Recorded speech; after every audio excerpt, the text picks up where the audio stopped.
Brought to you by JMR Rentals, professional digital cinema and broadcast equipment rentals in Brooklyn, New York. JMRNY.com.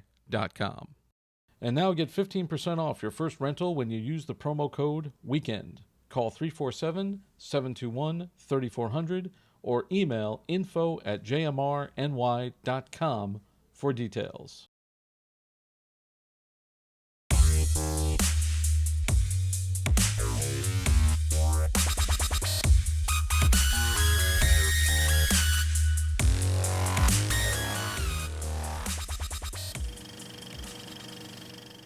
Hello and welcome to No Rest for the Weekend, where we go behind the scenes and talk to the creators of independent entertainment.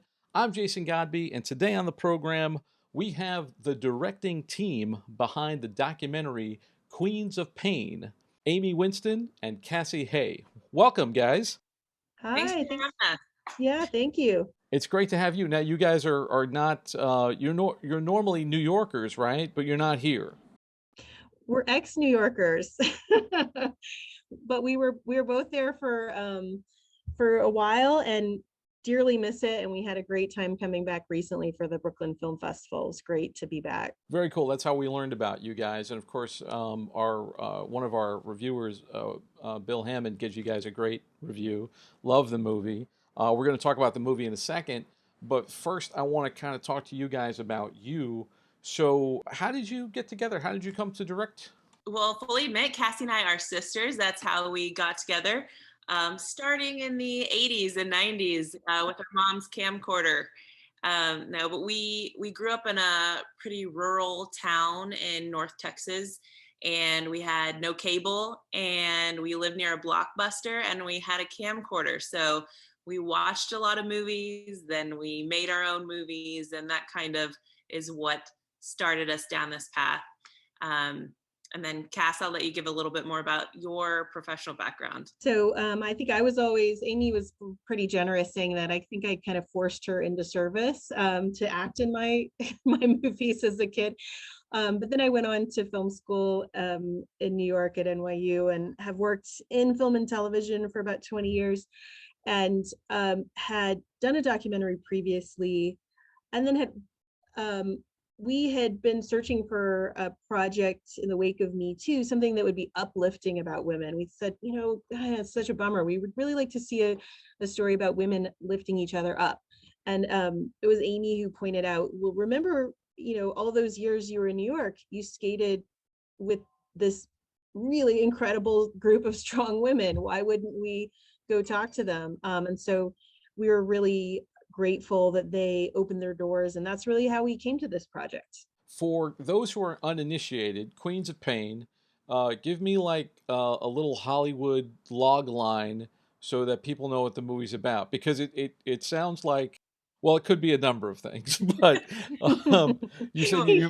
you mentioned that you skated. This is a film about people in roller derby, which is something I don't think people know a lot about. So can you give us a little background on that? Sure. So, kind of our log line is our film's about three women who are struggling to balance life in New York City with the dedication and time it takes to retain their spots on the world's best roller derby team. So, Cassie, you had skated. Did you skate for Queens of Pain for the team? I did. I'm a little biased there because I did skate for Queens of Pain.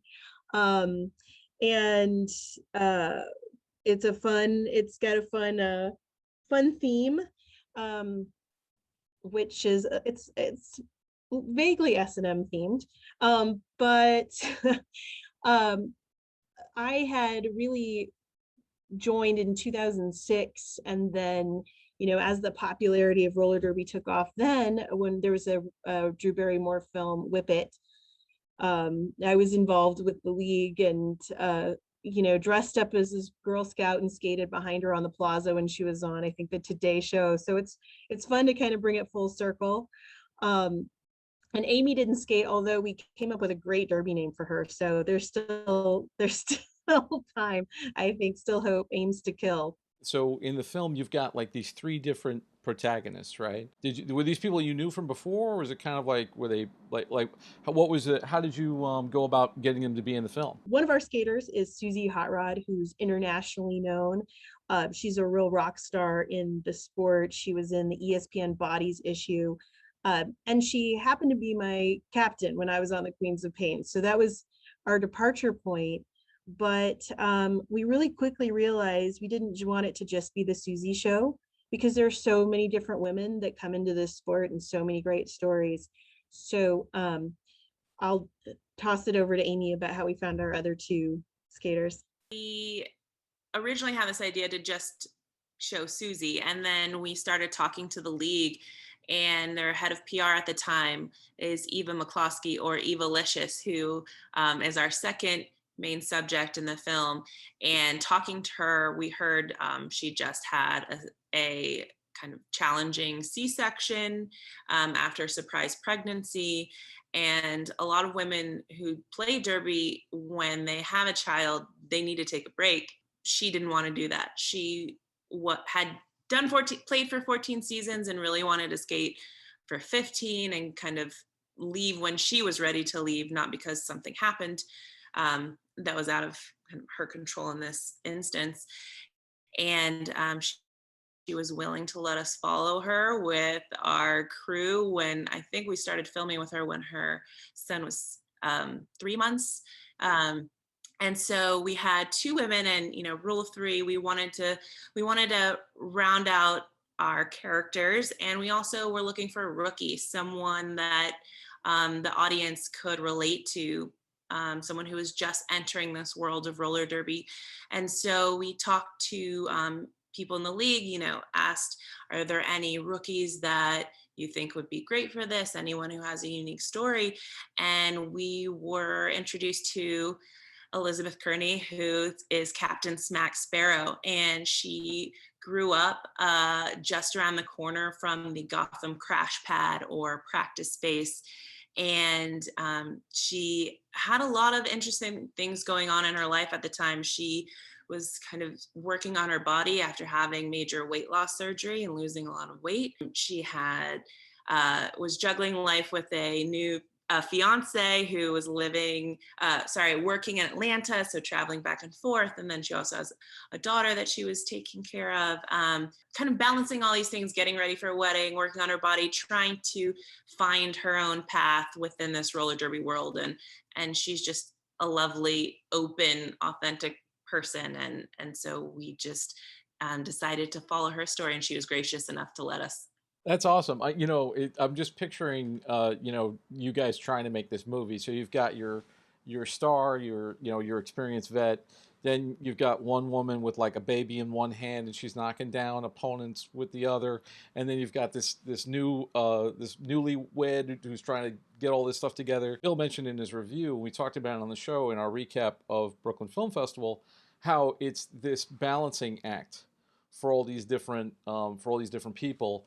And how they're trying to because I assume that roller derby is not like a full-time job. It's not like you made it's not like the NBA or something like that where people are making millions of dollars. So they're doing this in addition to their careers, their life, and kind of balancing act. But like, how are you able to kind of, because there's only two of you and you're tracking down three people.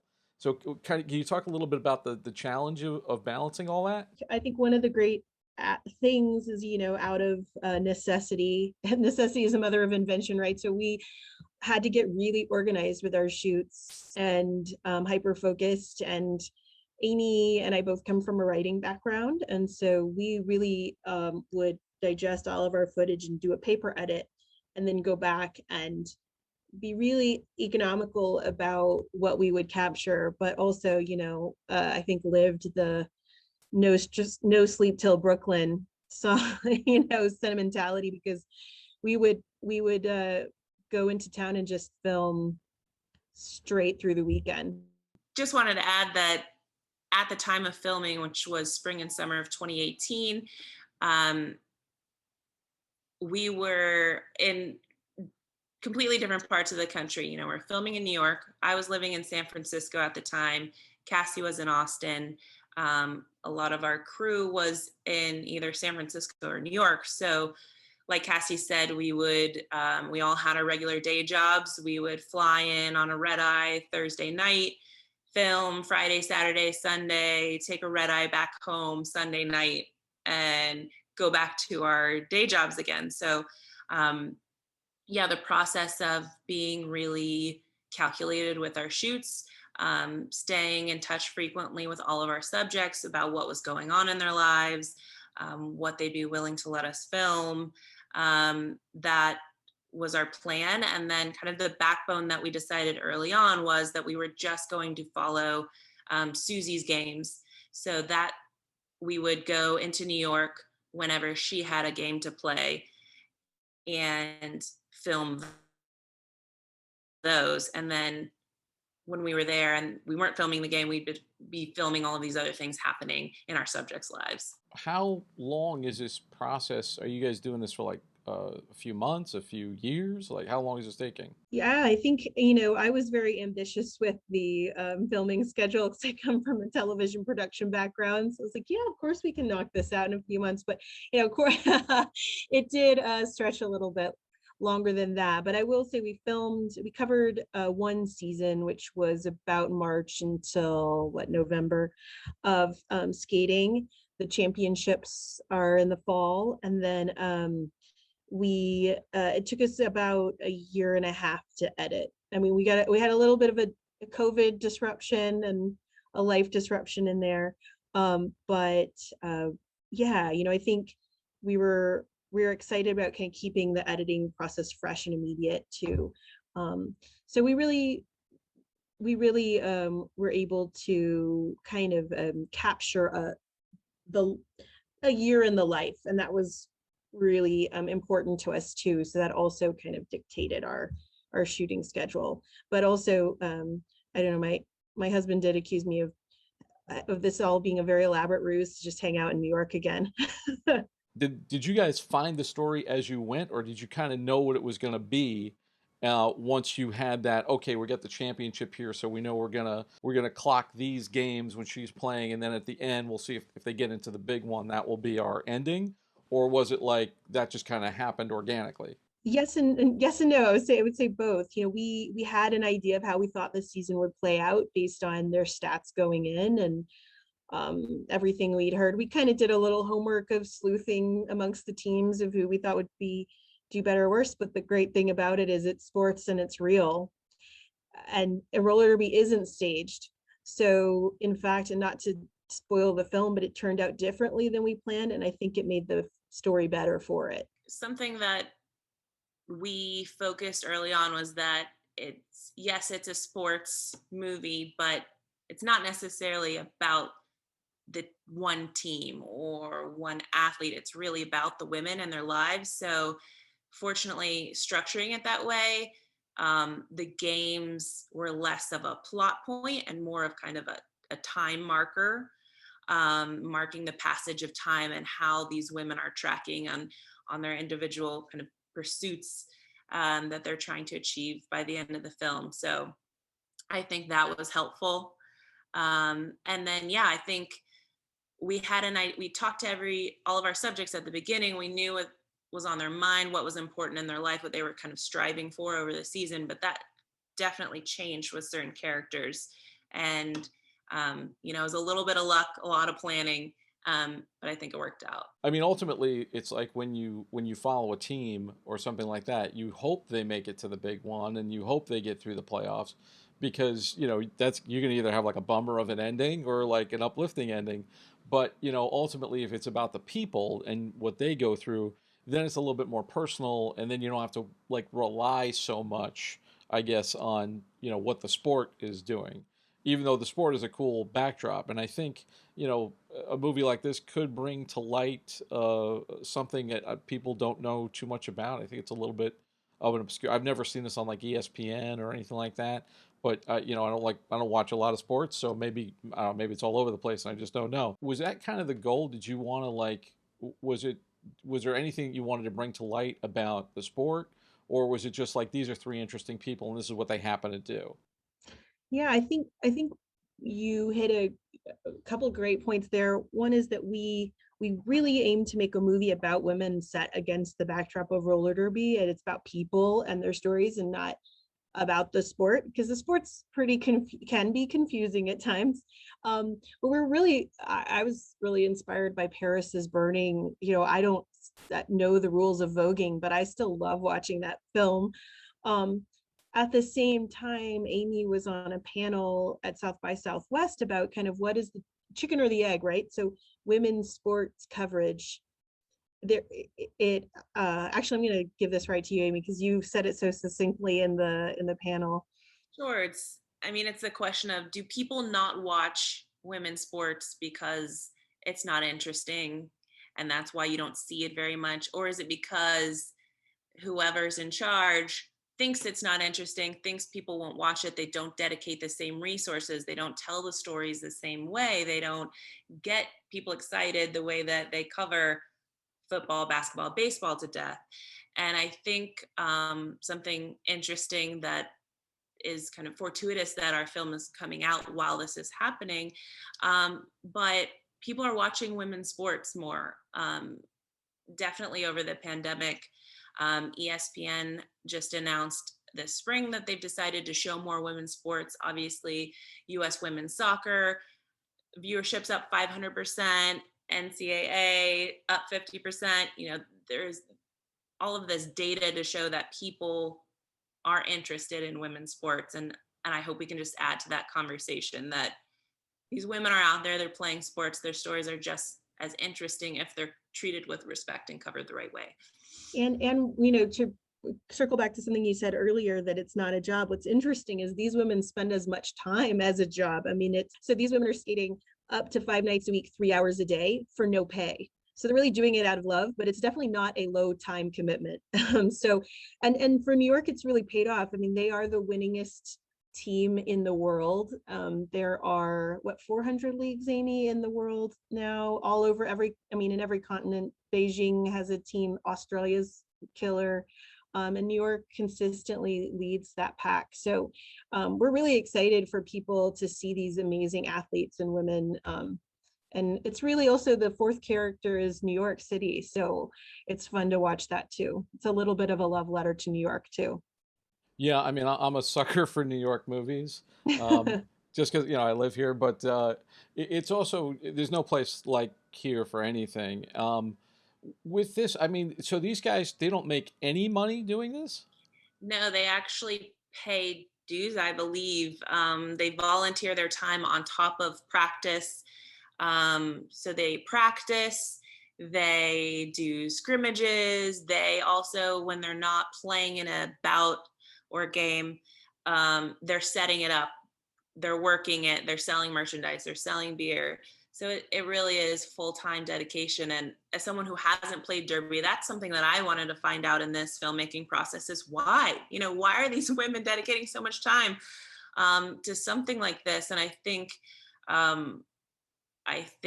the athleticism, the sport, and also the community is such a huge factor. They're just a support group for each other. They lift each other up. And it was just incredible to witness that, because I had not been a part of it before. I've seen a lot of sports movies. I've seen a lot of documentaries about sports teams and stuff, and I've also seen quite a few fictional narrative type films about sports. You don't see a lot of them about women, other than like A League of Their Own or something like that, which was a huge hit. But like this sport, I think, going back what you said before, I think the reason why a lot of this stuff didn't get coverage was not necessarily the fact, but the presumption that the money wasn't there for these sports. And, a lot of the reasons why, people don't, like the WNBA stars don't get what the NBA stars is because those guys are drawing, that huge audience. Now, could the women's half of basketball do the same thing? We don't know, because maybe they've never been given the chance. But if you want to look for a culprit, it's usually money, And it's kind of shocking to know that these guys are like going out there and physically like hurting themselves and taking all this time, putting all this work in, and they're not getting compensated for it. I mean, is that a dream, do you think, that this will someday be a sport that will get monetized and be more than just a hobby? I know that's a discussion that kind of floats around the derby community from time to time, but Susie Hot Rod in our film, she says, I think everyone asked that question. Do we want this to get bigger? Do we want to be paid to play roller derby? But then she also asked, what would we lose? It's a self-built organization, a self-built sport in a lot of ways. And, if someone sponsors it, does it get sanitized? Do they control what people wear, what their player names are? Do you lose the character of the sport? And I think that's a question that a lot of derby teams ask themselves, like, yeah, of course, we would love to get paid to do this, but then what do we give up? Does it change what we love about the sport and why we do it? Yeah, it's kind of like being a filmmaker. Like when you start to get the sponsorships, you start to get the money coming in. It's like, well, how much control do I have as an artist? How much can we actually, be what we want to be artistically? But then again, somebody's got to pay for it. I remember Terry Fermot, the guy who runs Cannes Film Festival. He's like, hey guys, this isn't poetry. It's not paintings. You need money to make these things, and hopefully, the next thing I'm going to ask you in terms of like distribution and stuff, I hope you guys will get money for this film because I don't know if most people know this, but it's very difficult to make your money back on an indie documentary. Even though documentaries are very popular, it's just networks. They seem to want the content, but they don't want to pay all that much for it. So without disclosing anything that you can't disclose, do you guys have plans for distribution? We definitely have it in the works, and we're looking to get this film out to audiences this fall. So that's really exciting to us. And you're absolutely right. I mean, there were times during the filmmaking process where we felt like we were living a parallel life to the derby skaters because, we're all doing this as a labor of love because we love this story and we love documentary, and we really thought that this story should be told. So you are right in your assessment. I think there was an Oscar joke years ago when they announced the best documentary Oscar that they were going to drive home in a Honda, and I think that's pretty accurate. But I think also though you do get to tell the stories you want to tell, and to your point that we haven't seen a lot of women's sports documentaries or films about women like this, and we said we want to see that story, and that was really a driving. I do think that other people will enjoy it too. It's just something that you don't see every day. I haven't had a chance to see the whole film yet, but when Bill saw it, he just gushed over it, and he is not a guy who does that. So you guys really got a feather in your cap from him, and he's comparing it to the major Hollywood films and all of the other stuff that he sees, and he really thought it was quality. So congratulations on that and the success that you've had. If people want to know more about you guys or more about the film, where can they find you all online? We are primarily on Facebook and Instagram at Queens of Pain Film, and we also have a website, queensofpainfilm.com. So that has information, photos from the film, press, and just our event page. We're still hoping to hit a couple more spots on the festival circuit. So as we hear back, we'll announce that news there. Thanks so much for being on the program. And when you do have updates, make sure you send me some press releases so I can help you get the word out. We want to promote great indie films on this, and it sounds like you got a hell of a film on your hands. So thank you so much. We really appreciate it. Thanks so much for talking to us. All right, and thank you all out there for taking this trip down the rabbit hole. For more of our content, including our movie reviews, visit our website, norestfortheweekendpodcast.com. Don't forget to like, rate, and subscribe on your favorite podcast app. Once again, I want to thank my guests, Amy Winston and Cassie Hay, the sisters behind Queens of Pain, as well as our sponsor, JMR Rentals. For Behind the Rabbit Productions, I'm Jason Godbey. Thanks for joining us. We'll see you next time.